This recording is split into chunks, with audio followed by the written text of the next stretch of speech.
Direct selling മേഖലയിലെ മാർഗരേഖയും ബോധവൽക്കരണ വീഡിയോകളുടെ പ്രകാശനവും വെബ് പോർട്ടലിൻ്റെ ഉദ്ഘാടനവും എല്ലാവരുടെയും അനുമതിയോടെ നിർവഹിച്ചതായി ആദ്യമായും അറിയിക്കട്ടെ.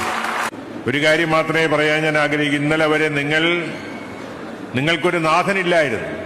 ഇന്നിപ്പോ സംസ്ഥാന സർക്കാർ നിങ്ങളെയാകെ അംഗീകരിച്ചിരിക്കുന്നു എന്നുള്ളതാണ് ഇതിന്റെ ഏറ്റവും പ്രധാനം. ഒരു പരിധിവരെ നിങ്ങൾ ഗവൺമെന്റിന്റെ അംഗീകാരമുള്ള ഡയറക്ട് സെല്ലിംഗ് ഏജന്റന്മാരായി മാറുന്ന സുദിനമാണ് ഇന്ന്. സ്വാഭാവികമായിട്ടും ഇത്രയും സംഘടിതമായ ഒരു മേഖലയിൽ പ്രവർത്തിക്കുന്ന ആളുകളെന്നുള്ള നിലയ്ക്ക് അതിവിദൂര ഭാവിയിൽ നിങ്ങൾക്ക് സംസ്ഥാന ഗവൺമെന്റ് തന്നെ ക്ഷേമനിധിയുടെ ഭാഗമായി വീണ്ടും മാറാൻ കഴിയും. ലോകവ്യാപകമായി കോടാനുകോടി ആളുകൾ ജോലി ചെയ്യുന്ന, അന്തസ്സായി ജോലി ചെയ്ത് ജനങ്ങളെ കബളിപ്പിക്കാതെ ഉത്തരവാദിത്വത്തോടെ ജോലി ചെയ്ത് ജീവിക്കാൻ തയ്യാറെടുത്തിരിക്കുന്ന നിങ്ങളിൽ ഓരോ ആളുകളെയും അഭിവാദ്യം ചെയ്തുകൊണ്ട് നിങ്ങൾക്ക് നിയമത്തിന്റെ പരിരക്ഷയ്ക്ക് അകത്ത് നിന്നുകൊണ്ട് ജോലി ചെയ്യാനുള്ള, ആരോടെയും ഔദാര്യമില്ലാതെ ജോലി ചെയ്യാനുള്ള അന്തസ്സായ ഒരു നിലപാടാണ് കേരള സർക്കാർ ഉണ്ടാക്കിയിരിക്കുന്നത്. കഴിഞ്ഞ 10-15 വർഷക്കാലത്ത് ഈ മേഖലയിൽ, ഡയറക്റ്റ് സെല്ലിംഗ് മേഖലയിൽ തൊഴിൽ ചെയ്യുന്ന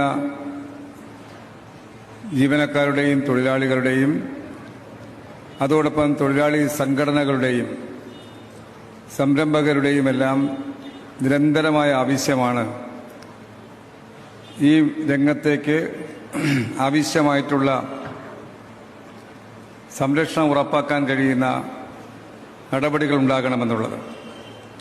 ഡയറക്റ്റ് സെല്ലിംഗ് മേഖലയിൽ ഇവിടെ നേരത്തെ പറഞ്ഞതുപോലെ തെറ്റായ മാർഗങ്ങളിൽ പ്രവർത്തിക്കുന്ന നിരവധിയായിട്ടുള്ള സംഘടനകളിൽ നിന്നും ഉപഭോക്താക്കളെ സംരക്ഷിക്കുന്നതിന് ഒരു സർക്കാർ സംവിധാനം ഒരുക്കുക എന്നത് നിരന്തരമായ ആവശ്യമായിരുന്നു.